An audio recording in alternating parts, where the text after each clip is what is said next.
Buff Nation! Let's go. Welcome into DNVR Buffs Primetime. We're presented by Illegal Pete's, your go-to spot for burritos, buddies, and beers. Jake and RK, what is up, man? How are you feeling, first off? Much better. Much better. I'm 95% today. What a week. Yeah. A Nugget celebration, a parade, and then you get sick. Yeah, well, that was highly predictable, especially since I went from a boys' weekend to the Nuggets winning it to the Nuggets parade. It was way too much drinking, not enough sleeping. It'll get you every time. You survived, though. I did. Thankfully, I got sick on the weekend. Right. So I just had 2 days to do absolutely nothing, recover. Yep. Took a third day. Now I'm back. There's there's baseball, but there's no sports. I was watching College World Series this weekend. Dude, it's so rough. It's brutal. You can't watch the Rockies. No. I would kill for the Rockies to just be 4 games under 500, and it's well, I guess I'll tune in just to see. Yeah. They're done. They're 16 games under 500. It's over. There's no point in watching them. Yeah, I checked the standings over the weekend. I was wonder how the Rockies are doing. Yeah. Bottom of the table, just 16 games back, whatever it was. Terrible. Last week we had the U.S. men's national team. Right. 2 games. They won. It was sick. And then you had the U.S. Open over the weekend, which had my full attention. I watched probably 12 combined hours over 2 days. And now I'm just what am I supposed to watch TV shows like a normal person? Yeah. I guess so. F1's getting a little interesting. Oh, okay. You got to get up in the morning though. We're going to Europe. What time? 6 a.m. No, I only do that for leads. And it didn't work out. It didn't end well. All right. We're gonna talk about LaMason Waller after his 5th visit last week to Colorado. We're going to talk about Charles Lester III. He's about to have 1 visit for every year he's been on this earth. Yeah, basically. A couple preferred walk-ons and other guys arrived at campus. I want to get your reaction to a few things, but we start with the latest news in terms of conference realignment. We talked about it yesterday when Henry was here. The Pete Thamel news that broke on Friday about the Mountain West and San Diego State and trying to leave early. Well, there's been a response from the Mountain West, and they are kind of coming down on San Diego State. At this time, they will not approve any exceptions they requested last week, including an additional month before departure, reduced exit fee, or the ability to pay out the exit fee in installments. The SDSU is just kind of floating in limbo right now, basically. Yeah, I mean, they need to figure out what they're going to do. Jeez, the spirit of the Buffaloes is really shining. It's going crazy today. I need to turn that down a little. There we go. They need to make a decision. They're kind of halfway in, halfway out right now, and I understand why. Because it's the Pac-12's fault. The Pac-12 doesn't have their shit together, so yes. SDSU's hey, we would like for you to get your shit together before we figure this out. But it's kind of it's like a stock right now, right? Are you going to buy the stock low and hope that it hits? Yeah. Or are you going to wait till it gets too high for you to afford it? And that's literally what's going to happen to them because, the difference doubling in terms of their exit fee is probably going to price them out of the ability to leave. Yeah. So buy the stock low and come to the Pac-12 or stick where you're at and wait for the next opportunity. If I'm being totally honest, sorry to the Clints and Connors of the world, I would not make the jump to the Pac-12 if I were them. I would just wait and try to make it on the next wave once the Pac-12 evaporates. I mean, the Mountain West obviously is, lower level. But the Pac-12 is acting like a lower level conference with how they're treating San Diego State. Amen. They're just leaving them hanging. They gassed them up all spring talking about, we love their, new stadium. They got all these bars in there. It's amazing. Mm-hmm. Basically courted them. It wasn't a well-kept secret at all. We knew that Pac-12 and San Diego State was a thing that was happening. And now San Diego State's actually got a deadline. Hey, we'd love to join your conference, but we don't want to pay $1 billion basically for it. Pac-12's we still can't figure out our media deal. Yeah. Just leaving them hanging. Yeah. Just wait. If I were them, just wait. Try and figure it out on the next wave. It's holding up San Diego State, but it's holding up Colorado too. It absolutely is. We need, and I am starting to believe there's like a filibuster part of this. Well, they just think, well, they can't leave until there's a deal, so let's hold off on the deal as long as we can. Right. There's got to be a breaking point at some point, though. I mean, I guess this June deadline is the soft deadline at this point, but who really knows? Yesterday, we put out a graphic, Ryan, or we showed the graphic on the show. It's updated slightly. But the combined production of these players that are coming into the program is pretty staggering. It is. Do we also have handy the combined production of those who left? Oh, yeah, we do. So let's keep those real close and real tight next to each other. 51 transfers in. What number sticks out to you the most? I think it's the 96 touchdowns. Yep. That's pretty massive. 96 touchdowns. Jake, the University of Colorado football team last season scored 21 touchdowns. Yep. 21. The transfers that they were bringing in scored 96. Yeah. I know it's not one for one. You bring these guys in, you get all their touchdowns. But this is absurd. That's 4 times, a little more than 4 times the amount of touchdowns coming in as touchdowns going out. There's a lot that goes into the game of football. In the end, it's about scoring touchdowns. You win the game by scoring touchdowns. They brought in guys who could score touchdowns to replace guys who couldn't score touchdowns. Yep. Alton McCaskill, we already know, 18 when he was a true freshman in 2021. We counted Shador's because he's going to be the starting quarterback. Of course. So all 40 of them, throw them on the board. Yes. And this is including Travis and Jimmy, who had only 4 each. Yes. Last season. Yes. So I feel like that number is, I mean, it's big, and it's not going to be topped, obviously, probably this next year, unless it's a historic season. Mm-hmm. But it still feels like they're just scratching the surface in some regards. Well, and this is what I've been trying to explain to people so much, and it really just comes back to those 40 touchdowns from Shedeur Sanders. He doesn't need to throw 40 this year. He might. Mm-hmm. I wouldn't put it past him. He doesn't need to throw 40 for this team to be massively improved. He really doesn't need to throw 30 for this team to be massively improved. And I think he will throw 30 or close to it. If he throws 20 touchdowns, half of what he threw last year, this team will be massively improved. The Buffs have had, I think, 3 20 touchdown seasons in the 2000s from a quarterback.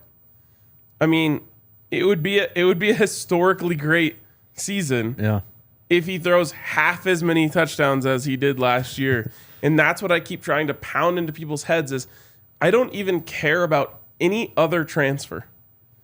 The fact that they are getting a blue chip, cannot miss quarterback in college football will make them so much better. And people just aren't ready to accept that because they are thinking way too much about the level that he played at before, which they way undervalue. Mm-hmm.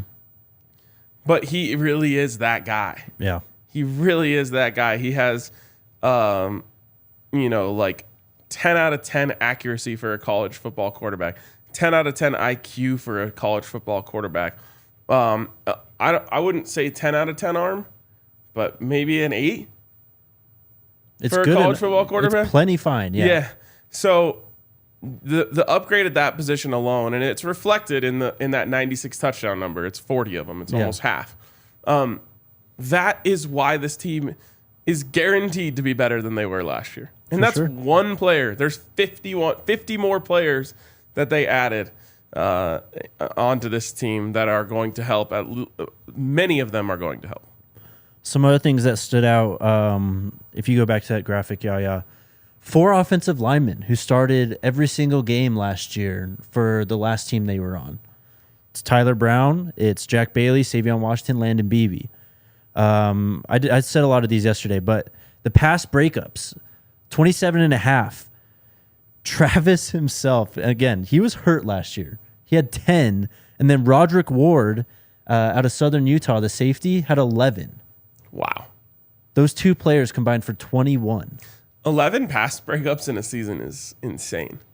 10 when you're hurt and playing both ways too is ridiculous. But that's also a 5-star number 1 player in the country. True. Roderick Ward was getting tested and denying the test every time. Well, he also had 4 interceptions.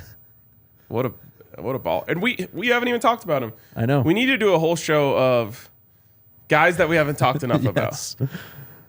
Like, he had his day, but like we haven't talked enough about Derek McClendon. Yep, my guy.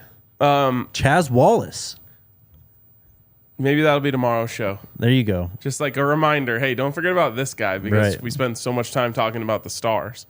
And that'll prove that we're not sleeping on a guy because every time the chat brings up someone's like, y'all are sleeping on. We're not. There's just a lot of people. There's so many people. Maybe we are. Like, not in the literal sense of like we don't think they're good. We're sleeping on them. We're sleeping on them just because we're not talking about them enough. Right. I'm sure there's plenty of guys. In the context of that graphic, I think the running back production really stood out as well. Of course, McCaskill didn't play last year, which is why it's career numbers. If he did play and had a good season, it'd be probably look even better than that. But Syvion Wilkerson has touched the ball over 500 times in his career and almost has 2,500 rushing yards, just under 5 yards per carry, and he's got 20 touchdowns himself in his career. This backfield is absolutely stacked. Yeah. It's crazy how stacked it is. You got to factor in Hankerson. Offerdahl's probably going to get carries. And then, of course, Dylan Edwards. And then the top 3 guys that we talk about, McCaskill, Smoke, and Wilkerson. Yeah, and Dylan Edwards doesn't have numbers to add to this graphic. Right, exactly. But he very well might be the best of all of them. Yep.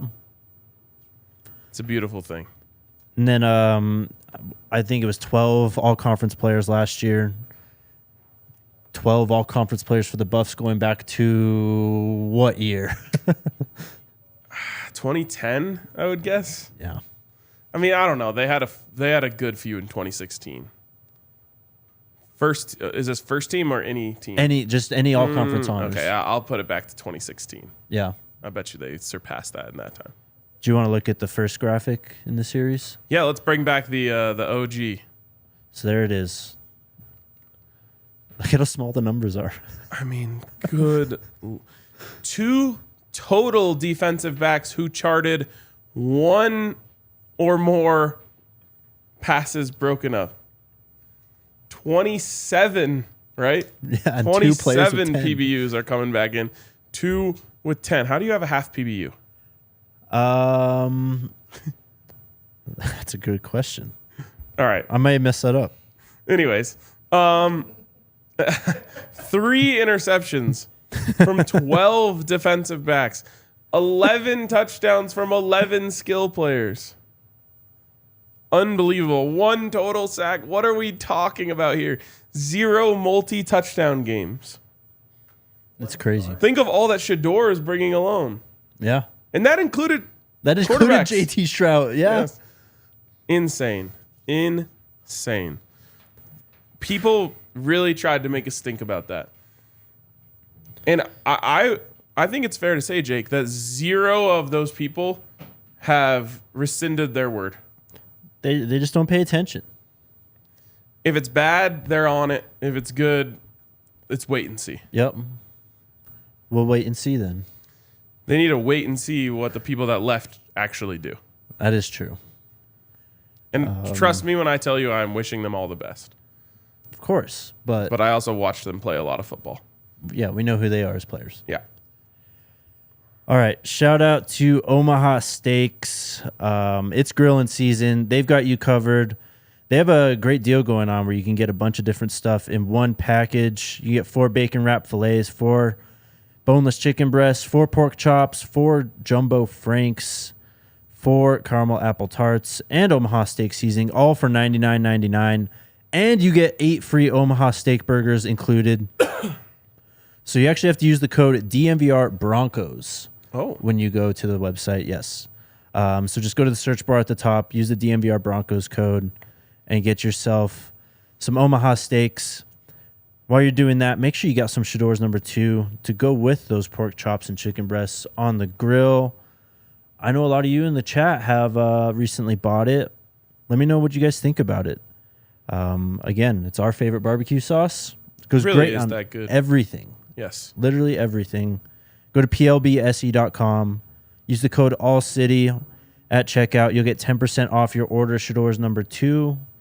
Shador's number 2 in Omaha Steaks. That's quite the dynamic duo right there. That is. All right. Really quick. Travis said, I'm loving Jacquez Robinson. Dude seems like a dog. Big time competitive spirit and funny, gelling with the team quite well. Between him and Omarion Cooper. Yep.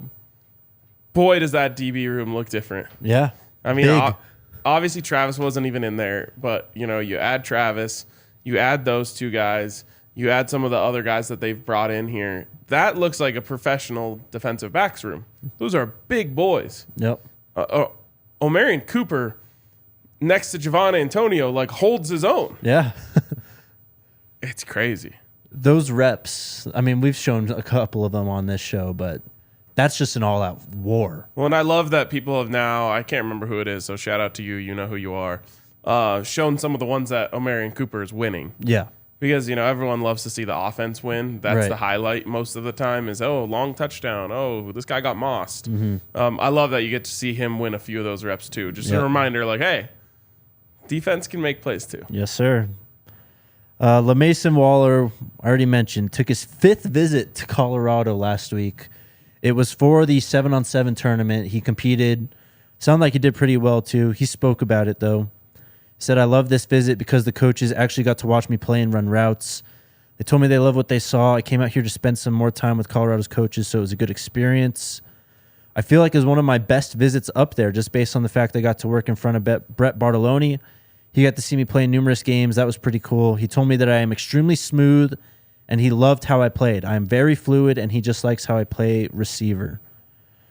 Talking about the vibe in Boulder, it's always the same, always great vibes. The coaches at CU are all super positive people. It is always the same when I come. I just feel the love a lot over there. Talking about he's going to Tennessee next week. He said, I'm just trying to absorb it all. Going through this whole process, says I'm trying to absorb it all, be humble, enjoy the process. Looking for a family-oriented place with great football, great culture, and great fans. Sounds like Colorado. Sounds like Colorado indeed. And so what year would he be playing? He's 2025. Okay. So we've talked about him, I think, almost every time he's come out here, actually. Yep. But 2025, 4-star, 247 Sports Composite, top 300 player from Hesperia, California, Sultana High School, 6'2", 170. He's got over 43 offers at this point. And again, this is a 2025 kid. Yeah. Last year. Winnie's class. Yes, Winnie's class. Last year caught 64 balls for 1,057 yards and 15 touchdowns as a sophomore. Two-way player, added 36 tackles and 2 interceptions. Wow. Yep. Can't wait for him to be a Buff. Yep. He's very interested, obviously. Speaking of can't wait for him to be a Buff, should we talk about Boo Carter? I want to hear your thoughts, yeah. I mean, I would have loved to get him on the first time around, but flip season isn't far away. That's what I said yesterday. Everything I read, and it could just be random Twitter people talking, but everything I read suggested that this is going to go down to signing day. Yeah, and even more so, I heard that essentially he wants to see maybe a bit of success on the field this year. That's fair, too. I get it. Yeah, totally. So I think if this team, performs to the level that we think they're capable of, I think the chances are very real. Like, he said it himself. He said he believes that he's guaranteed to be a top 10 pick if he comes to Colorado. I know. That alone should seal the deal. But apparently it did not. Yeah. So maybe he believes he's also going to be a top 10 pick guaranteed if he goes to Tennessee. And, he'll have a chance. It's hard for me to say to win a national championship. but to compete in the SEC and win a lot of games. Yeah. That's obviously what Tennessee's trying to do. They did it last year. Right. If Colorado goes out there and shows that they can be a winner, and he can join this wave and play for Coach Prime, I think he ends up flipping to Colorado before this is all over. He's still going to take an OV to Boulder. So Another? I don't think he has taken one. He just did a visit, an unofficial? Okay. Yeah. And obviously, it sounded like the biggest thing for him being in Tennessee was being close to his mom, Yes. close to family. It's going to be a hard thing to overcome. It always is. Of course. But I think if the Buffs win, I'll even say if they win over 6 games this year, he's a Buff. I think you'll see a lot of flips like that, Yep. or commitments from high-profile guys, just having Coach Prime prove that you can actually win and play well in Boulder. And he's like the only one that I'm begging for. I'll say this, Tennessee, man, they're coming. Maybe not as much as Colorado, or maybe more, but they are tearing it up on the recruiting trail right now. Totally. Josh Heupel, well done. Yeah, I mean, this is what you do, right? You get a quarterback like Hendon Hooker. You have a historic season, and then you have to bang. You have to capitalize on it immediately, and you can keep the ball rolling. Yep. And you got to hit on those guys, too. Like, that was where Colorado, they had that historic season in 2016, and they just didn't hit on that next recruiting class, and that's why they went right back where they came from. Yep. We'll see. We'll see where he actually ends up. We do have a top 14 from Cameron McKell out of Statesboro, Georgia. 138th overall player in this upcoming class. 247 Sports 4-star composite player. 10th overall athlete. He does have 2 crystal balls to Georgia, and one is from Steve Wiltfong. These were given out on May 1st. But his top 14, of course, Colorado in it. Sorry. It is Colorado, Florida, Virginia Tech, Ole Miss. Is that Vanderbilt? Let me see. Just the V next to CU. Yeah, kind of looks like Villanova, but I think it is Vanderbilt. Georgia Tech, Indiana, A&M, Tennessee, Auburn, South Carolina, Bama, Kentucky, and Georgia. But 6'2", 181. Remember when we talked about Micah Welch and he was like Georgia State 4A player or whatever? Yeah. This guy, he as a 10th grader, got bronze in the 100 and 200 meter dash 6A state track meet. Wow. In Georgia. Yeah. Crazy. So Buffs are in some regards. Let's go. Numbers game. A couple walk-ons have arrived. Preferred walk-ons. Namir Robinson. Let's go. Nate Robinson's son. Yep. I've heard he can fly. Yeah? Yep. Let's go. Yeah, laughed at their most random shit. Andy Etok arrived, and he's Chidobe Awuzie's cousin. Ah. So that's the relation between him and Chidobe. A fun little connection there. Yep. I believe that's it for recruitment, though. Great. Let's hear from... Listen to Vel and hit the like. Of course, smash that like button. Also, subscribe to the podcast on Apple Podcasts or Spotify. By the way, we're up to 4.7 stars on iTunes. Yeah, let's keep it going. Let's get to 4.8. 4.8. We're also over 200 reviews on iTunes, which is impressive. At like 120 on Spotify, all 5 stars, which we appreciate. So appreciate you guys. Yep. Thank you, Buff Nation. Let's hear from my guy, Coach Brew. Oh, okay. Coach Brew had this clip go up over the weekend. I loved it. Good morning, man. Good morning. Hey, I say one time, give me one clap. One time. I say 2 times, give me 2 claps. Give me 2 times. Give me 2 times. One time. Say ball security. Ball security. Ball security. Ball security. Ball security is life. It is life. It is the lifeblood of our offensive success, right, men? Okay? Bottom line is this. We don't turn the ball over, we're going to win a bunch of football games. We turn the ball over, we're going to lose football games. We must value the football. The football is your money. Ball security is job security. Yours and mine. What do players want more than anything else from a coach, man? Truth. Truth. You want truth, don't you, Charlie? Yes, sir. Okay? What does Coach Lewis, as the offensive coordinator, as the head coach of the offense, want from the player? Trust. Trust. Truth and trust. And those two things together will help make us really, really successful, man. Say ball security. Ball security. Say ball security. Ball security. Ball security is life. Ball security is your opportunity, okay, to gain trust. Absolutely love that, man. You've heard ball is life. You've heard football is life from Ted Lasso. Yep. Now, Tim Brewster, ball security is life. Ball security is life, though. Ball security is life. Go back to last year. I don't want to. But, I mean, one of the biggest issues with this team was ball security, taking care of the football. They couldn't do anything right, but holding on to the ball was one of the many things they couldn't do right. And the most important part was that last part he said, in my opinion, trust. Yep. Why is ball security job security? Why is ball security life? Because of trust. And a coach can only play you as much as he can trust you. And you put the ball on the ground once, okay, that can be overcome. Twice, well, now this is looking like a pattern. 3 times, you're done.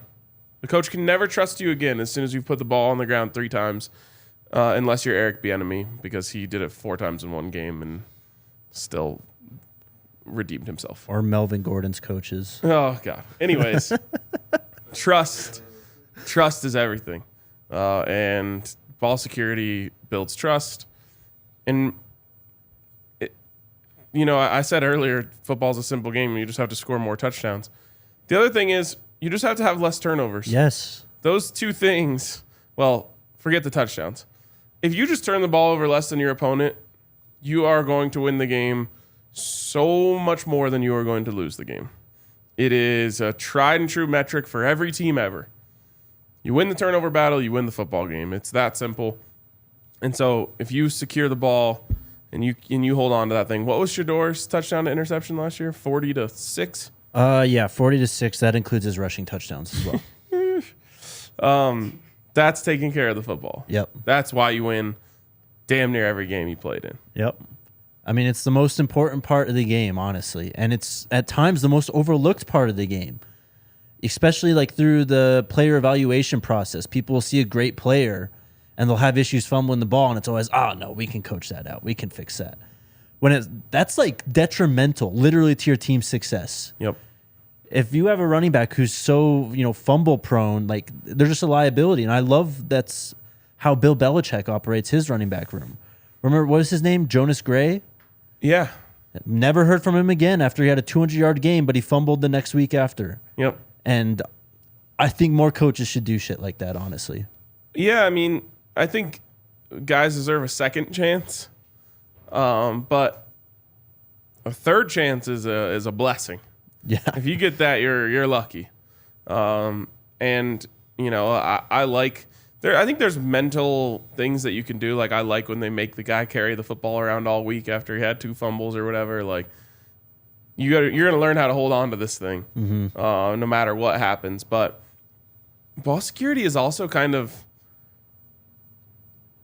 it's almost a natural skill more than it is a learned skill. For sure, yeah. Like some guys just know how to run while keeping the ball tight. Some guys just don't. Yeah. And learning it is very, very difficult. And you'll just see people like Philip Lindsay who never fumbled the football. Mm-hmm. It's not because, in my opinion, he's thinking about it more than everyone else and trying harder to protect it more than everyone else. He's just naturally better at protecting it than everyone else. Yep. So better take care of it or else you'll be out of the whatever rotation you're in very quickly. That guy that was just on screen, Coach Brewster. According to our friend Big Game Boomer, the 30th best tight end coach. Too low. I think I agree. Way too low. I agree. What other coaches have their resume? Well, I can read off 29 who Big Game Boomer says. Yeah, I but, won't recognize any of their names. Oh, but same. what I'm saying is, who has Kyle Pitts? Who else does he have on there? Whoever was Antonio going through Gates? Florida State. I mean, he's had tons of them. He's been at No. no.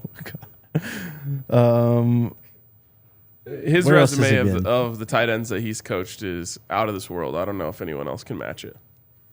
Let me find out where else he's been. So, I mean, he was at Jackson State last year, and they had who was their tight end last year? Well, they had Hagler.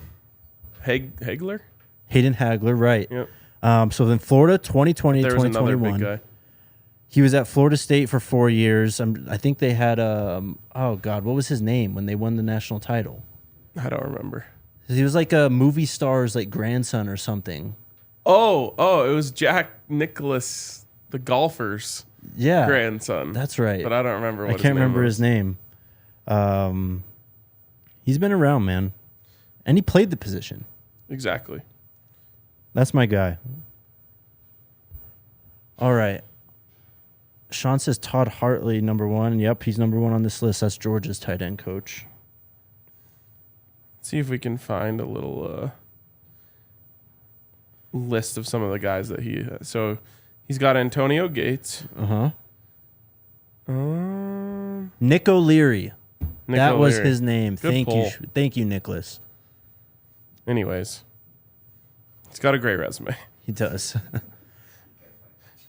There needs to be like an easily accessible list. Yeah, but it's that's not there. that's a hard thing to dig into Yeah. and find. This episode of DNVR Buffs Podcast is brought to you by Legal Pete's, your go-to spot this summer for happy hour. They've got an extended happy hour right now, 3 p.m. to 8 p.m. every single day at all 12 Illegal Pete's locations. Get yourself a house beer bucket or a house margarita. Stop by after you go to a Rockies game, show them your ticket stub, and they'll give you a free house margarita or draft beer. Shout out to Illegal Pete's. I love you. I miss you. I'll see you soon. So I've got a few more here. Okay. So I said the two, which were Antonio Gates and Kyle Pitts. I honestly don't know if anyone can even match that. I mean, yeah, that's you don't even have to say much after that. This list mentions Nick O'Leary, who was a 2-time Mackey Award finalist. Yes. And then there was one other. Oh, Jace Sternberger. Yes. Who had a solid NFL career in Tennessee. Those are the main ones listed on He was at A&M, right? Sternberger? Yes. I haven't heard that name in years. Is that Algie Crumpler? Algie Crumpler, yeah. Oh, my God. That goes back so far. I remember Algie Crumpler, I believe it was Mike Vick's tight end with the Yep. Falcons. He was a dog, too. At least in Madden, where I Oh, was yeah. running routes with him. Exactly. I always drafted the Michael Vick Algie Crumpler combo. Oh, the stack. Yeah. It's great. Shout out to Breckenridge Brewery. The beer of the month here at the DNVR bar is the Mountain Beach Sour. It's crisp, it's refreshing, it's crushable, it's fantastic. You can get yourself one of those or any of our other favorites that are here. We got the Avalanche Amber Ale right in front of me, the Vanilla Porter Jr., the Fun Slinger. We got Good Company Hard Seltzers, all that good stuff. And you can find some near you if you check out their beer locator at www.breckbrew.com. Find a Breck Brew near you. All right. He was a dog out of UNC. Is that Crumpler? Gotta be. Yep. Sean says Vic's go-to. I'm just happy that that name was said today. He said he was huge. He had to be about 260. That guy was massive. Yes. Like Dwayne House Carswell. I don't know who that is. Really? He was Broncos tight end. Super Bowl champ. Who was the Chamberlain tight end? Oh, yeah. He was like the guy after Shannon Sharp, right? Yes. Wow, I can't even remember his first name. I just remember him from playing those old Maddens. Yep. Chamberlain. Tony Scheffler. Yeah. Tony Scheffler and Jay Cutler was a sick combo for Yeah. The next years. Shannon and Elway, if you ask me. That's Wayne- what it- Wayne Chamberlain? No. Even though he's a Ram, shout out to Joel Dreesen too. Nope. No? Okay. Never mind. All right. What do you guys want to talk about today? Vel's asking, are the official visits like they used to be back in the day? Are there attractive tour guides these days? I have no idea how. I try to ask them every time what the OVs and visit days are like, but Yeah, I'm sure they got to have something. yeah, they know what they're doing. Clint's asking how many rushing touchdowns for Shador this year. He ran one in the spring game, and it felt kind of like, oh yeah, don't forget, I can also do this type of thing. I'm going to say 5. I'm gonna go with 6. I think he matches last year's total. Okay. Ray Evans, where does the incoming transfer stacked against last year's Pac-12 top half, top quarter? Are you just talking about the overall transfer class? I guess. The overall transfers is top 2. I mean, compared to last year, it doesn't compare. They got 7 transfers in? Yeah. But incoming transfers stacked against last year's Pac-12? I'm confused. Oh, I think he might be saying if this team played in last year's Pac-12, where would they finish? It's pretty similar, right? The quarterbacks didn't really change. Well, I think they're in the top half. Yeah, I don't know. Pac-12 was kind of good last year. They were really good, actually. What's going to change? They're going to be good again. I don't know. I mean, Utah doesn't really have a starting quarterback right now. What's up with Cam Rising? Towards ACL last year, Oh. like towards the end. Oh. Yeah. That's not good. Also, you're thinking of Dwayne Carswell. Nope. Nope. Chamberlain. Chamberlain. Yep. I'll find it. I said Dwayne Carswell first. I'll get it. Byron Chamberlain. There it is. Byron Chamberlain. We already knew that. Oh God, this next question. Vel's asking how many missed tackles. Sorry, I'm skipping. Cheryl, what happened with Chris Walton, who attended the JUCO preferred walk-on camp? Don't know.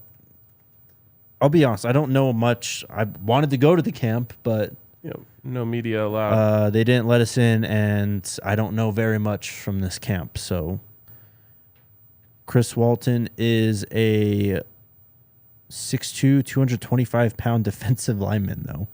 Oh, needs to add a little. He's got to be playing edge. Yeah. This is the one. How many missed tackles did CU have last year? Unlimited. I mean, I can remember a Zach Charbonnet run Oh my where they God. had, 6 on one run. Go to thednvr.com. Go to the Buffs part, the Buffs content part.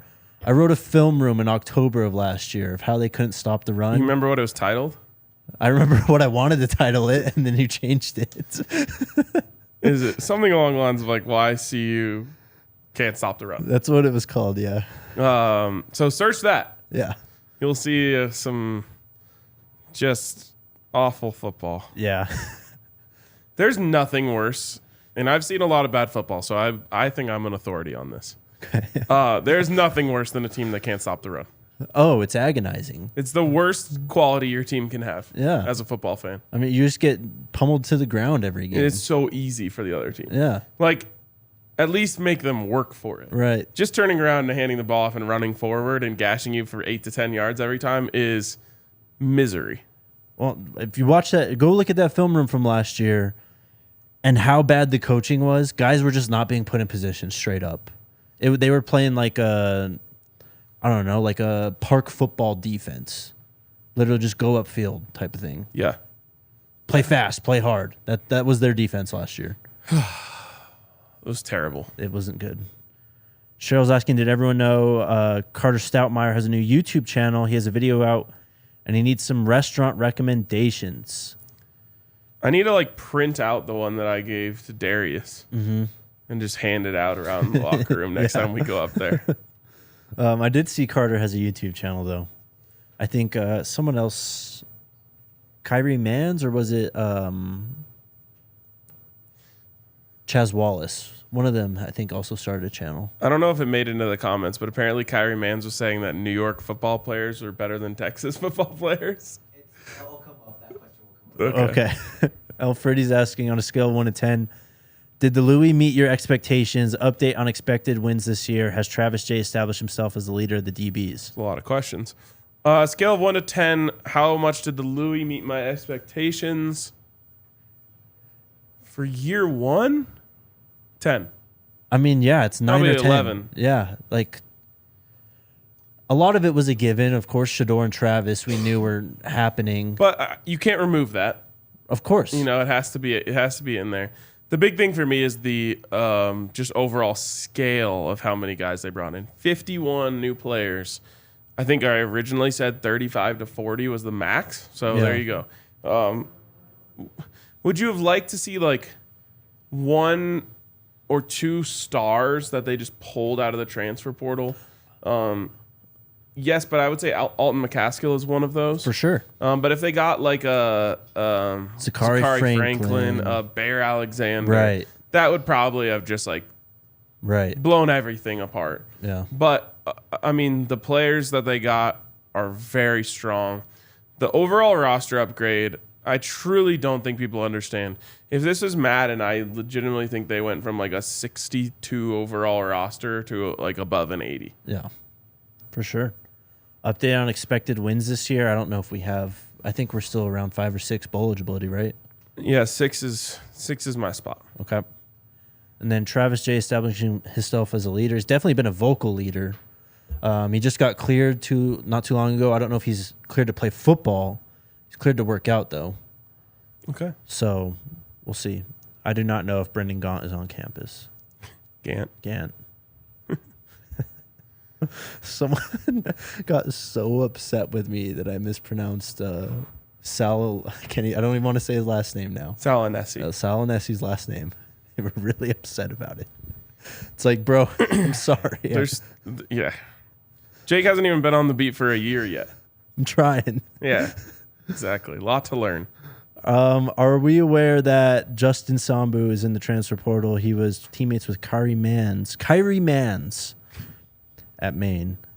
So I don't remember how many sacks Kyrie had, but he had Justin had 5.5 last year. I think That's Kyrie solid. was right around that number as well. That's solid. I mean, we really don't necessarily need to add to that room, but 6'4", 285. I'll take it.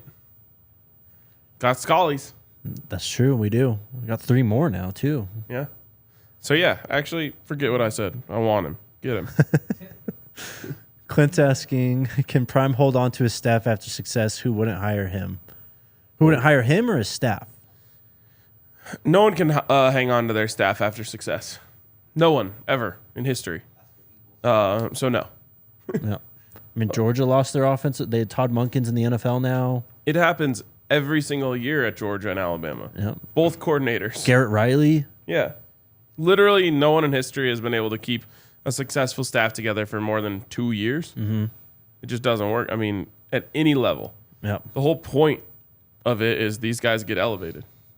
That's what makes those like special years so special, though. Is that group of people is never what makes any season so special. Totally. Is that group of people is only temporary. Absolutely. Jamel's asking, do you think New York is better than Texas? Asking for a Buffs player. Well, I think this came down to players, but I actually don't think it's better even just as a place. I would take Texas over New York in a lot of categories. But I'm just not an East Coast guy. Yeah, I'm not a big East Coast guy either. In football, it's not even debatable in any category. No. Well, They have a better team. Bills, I guess. I mean, They do I have- mean, yeah. the Giants went to the playoffs. They did go to the playoffs. Yeah, so like, Did the Cowboys go to the playoffs? Yes, Yes. Okay. So- they did. Giants are going to be good this year, I think. Who from the team is first team all hair? I would need to see. Oh, well, Jaquez gets in there for sure. Okay. I need to see like side by sides. I mean, Shiloh and Shador always have something going on that's really dope. Yep. Oh, Lord. Let's think. Travis is growing them out. Yep. It looks good. I need like a I like what flip-through, Dylan but- has going on, too. Yep. Oh, Cam. Of course, Cam.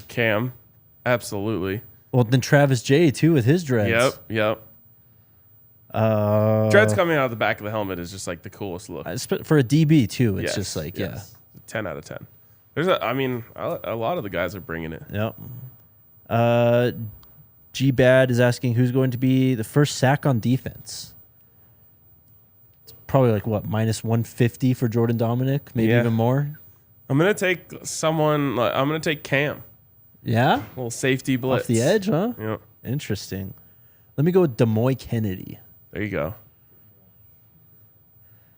Nicole is asking, with some of the best parts of TCU's team gone in the draft this year, do y'all think they'll be as competitive? This game, no one knows. Like, how first off, it's irresponsible to have a 20-point spread on this game because no one knows anything going into this game. I have no idea what we're even counting on from TCU. I know. I mean, wide receiver production's gone. The running back production is gone. The offensive line production is gone. The defensive linebackers production is gone. The secondary, everything is different for them. Yeah. Their best player at damn near every position is gone. Well, and then Chandler Morris is going to be their quarterback, and he was like projected to be the starter, was announced the starter for week 1 last year. Benched. He was not good. No. Benched in the game. Yes. Because he was only up 7-3 on the lowly Colorado Buffaloes. And then they brought in the third string guy, and he's out now. So it's all on Chandler Morris, unless they have. Well, they have a competition between him and someone else. Oh, so it's another competition. Yes. Interesting. Yes. Okay. I watched their spring game like a sicko. Yeah, you're wild for that. It was actually terrible. I think that says EA says, do you think Coach Prime is saving a scholarship to add another quarterback? Probably. Yeah. Well, not saving it, but keeping that in the back pocket just in case someone arises. He's doing that, I think, for every position. Yes. It's the reason why they're not at 85. Oh, sorry. Drico's asking what D lineman will have the most sacks. Jordan Dominic. Yep. Jordan Dominic. Taj Alston, all those guys, candidates. I think Jordan Dominic's the leader, though. And force it down the middle this year. Is it Shiloh? It's everyone. Shiloh, Cam, Trevor, Yeah. Travis. You don't want to mess with the middle. Yeah. Trust me. Demoy, Levante. Yeah, How many names do you need? The middle is just a gauntlet. Mm-hmm. You take one guy out, bring in another guy. The headache gang is going to be large. Oh, yeah. But we do know who the CEO is. Yes, we do. Eric's asking, do you think other coaches are rooting for Coach Prime to fail? Of course they are. Oh, yeah. Of course they are. But isn't everyone rooting for all of their opponents to fail? True, but I think given the roster rebuild and just who he is and his clout. Well, the thing is, they know that his ceiling is higher than anyone else's. So if he continues to rise, he's going to pass all of them. Mm-hmm. Yeah. A little bit of envy.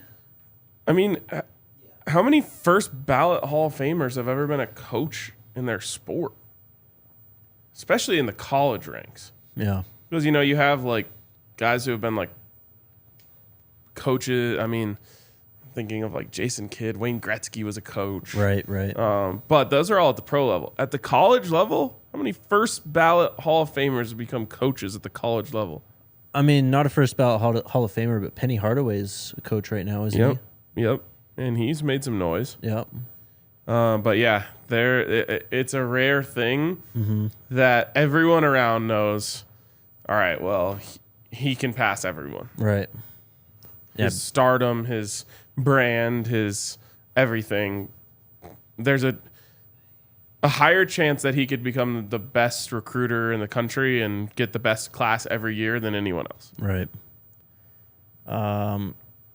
With that, Pro Football Talk put out this isn't news, but they put out the article today, I think, that Coach Prime is not interested in coaching the NFL because he's too old school, blah, blah, blah. Interesting. Yeah. Eric's asking, with Alabama, Georgia, Michigan taking many 4- and 5-star players, I think it would be hard for all of them to get equal playing time. Is Coach Prime counting on that to bring them to Boulder? That has to be. We talked about that going back to December. That's like who we should target in the portal. That's going to be a long-term strategy. For sure. Minister Philly's asking, is it possible for Coach Prime to coach from a press box or something?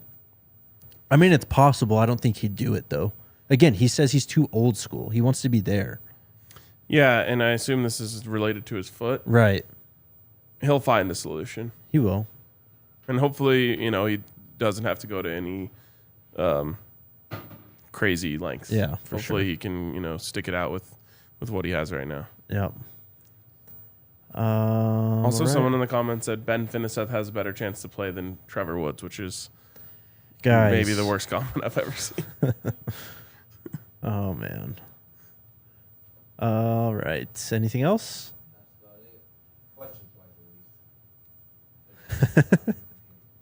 This was a good show. We'll be back tomorrow. Maybe we'll do the sleeper show. The We're third. not talking about this guy enough show. Yes. Okay. And then you guys can end it with the all-hair draft. The all hair draft. All right. Maybe. Maybe Do a in little C- coaching, look into some players, Who has the best hair in CU history? When the Phillip basketball Lindsay. player George King was recruited, he had like a high top fade, but it was cut into stairs. That was pretty sick. Oh, I saw Tyler tagged you, and the guy's name was King Large or something. King Large committed to SMU. It's an amazing name. I know. I was saying it sounds like a brand of blunt wraps. Right. I was thinking more like crabs. There you go. There you go. All right. We'll see you tomorrow, School Buffs. All right, let's go Buffs.